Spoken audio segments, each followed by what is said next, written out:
মাটির চাপা দিয়ে রাখতে হবে। আপনি আদরের আত্মীয় স্বজনরা সকলে মাটির চাপা দিয়ে রাখতে হবে।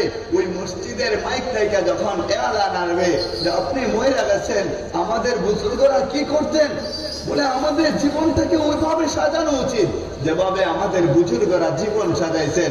ওনারা যখন রাতের বেলা শুইতে যাইতেন, ওনারা বিছানার মধ্যে শুয়ে থাকতেন আর নিজের লাশ বানায় রাখতেন। মনে করতেন যে আমি তো লাশ হয়ে যাবো ঠিক একদিন, তো মরার আগে একবার ময়রা দেখি না মরণের স্বাদটা কেমন।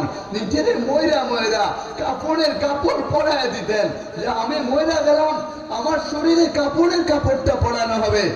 আপনিও ভাবেন না, আমার মা বোনরা একবার ভাবেন না, আমার চাচাজিরা একবার আল্লাহকে স্মরণ কইরা চিন্তা করেন না। রাতের বেলা যায় আপনি ঘুমাইতে যাইবেন, এমনটা যদি হয়ে যায় রাতের বেলা ঘুমাইছেন ঠিকই, সকালে আর আপনি রয়েছেন না, আপনি লাশ হইয়া পয়রা রয়েছেন।